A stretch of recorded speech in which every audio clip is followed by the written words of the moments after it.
ಗುರು ಬ್ರಹ್ಮ ಗುರು ವಿಷ್ಣು ಗುರುದೇವೋ ಮಹೇಶ್ವರ ಗುರು ಸಾಕ್ಷಾತ್ ಪರಬ್ರಹ್ಮ ತಸ್ಮೈ ಶ್ರೀ ಗುರವೇ ನಮಃ. ಗುರು ಅಂದ್ರೆ ಅಜ್ಞಾನವೆಂಬ ಕತ್ತಲೆಯನ್ನು ಹೋಗಲಾಡಿಸಿ ಜ್ಞಾನವೆಂಬ ಬೆಳಕನ್ನು ತೋರಿಸುವವನು ಗುರು. ಜ್ಞಾನ ನೀಡುವವನು ಗುರು, ವಿದ್ಯೆ ಕಲಿಸುವವನು ಗುರು, ಮೌಲ್ಯ ಬೋಧಿಸುವವನು ಗುರು. ಸತ್ಯ, ಧರ್ಮ, ಶಾಂತಿ, ಪ್ರೀತಿಯನ್ನ ಕಲಿಸುವವನು ಗುರು.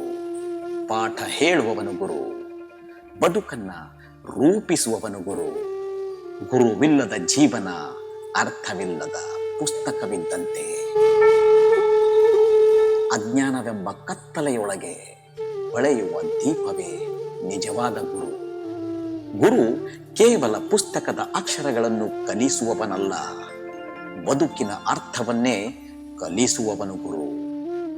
ತಾಯಿ ಮಗುವಿಗೆ ಜನ್ಮ ನೀಡುತ್ತಾಳೆ, ಆದರೆ ಗುರು ಶಿಷ್ಯನಿಗೆ ಹೊಸ ಜೀವನ ಕೊಡುತ್ತಾನೆ. ಗುರು ಇಲ್ಲದ ಜೀವನ ಸಮುದ್ರದ ಮಧ್ಯೆ ದಾರಿ ತಪ್ಪಿದ ಹಡಗಿನಂತೆ.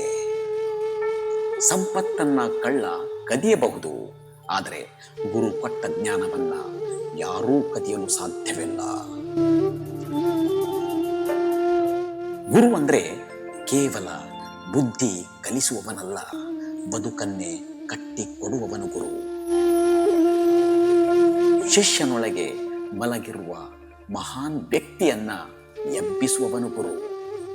ಇಂತಹ ಗುರುವಿನ ಸ್ಥಾನದಲ್ಲಿ ಕುಳಿತು ಇಲ್ಲಿ ಒಬ್ಬ ಶಿಕ್ಷಕ ತನ್ನ ವೈಯಕ್ತಿಕ ದ್ವೇಷಕ್ಕೆ ಇಬ್ಬರು ಶಿಕ್ಷಕರನ್ನ ಬಲಿ ತೆಗೆದುಕೊಂಡ ಕಥೆಯನ್ನ ನಿಮ್ಮ ಮುಂದೆ ತರ್ತಾ ಇದ್ದೇವೆ. ನಿಜ ಹೇಳಬೇಕಂದ್ರೆ ಮನಸ್ಸಿಗೆ ತುಂಬಾ ನೋವಾಗ್ತಾ ಇದೆ. ಯಾಕಂದ್ರೆ ನಮಗೆ ಗುರು ಅನ್ನೋ ಶಬ್ದದ ಬಗ್ಗೆ ಅಪಾರ ಗೌರವವಿದೆ. ಆದರೆ ಅನಿವಾರ್ಯ, ಇದನ್ನ ಹೇಳಬೇಕಾದ ದುರ್ಗತಿ ನಮಗೆ ಬಂದಿದೆ ಅಂದ್ರೂ ಕೂಡ ತಪ್ಪಾಗಲಾರದು.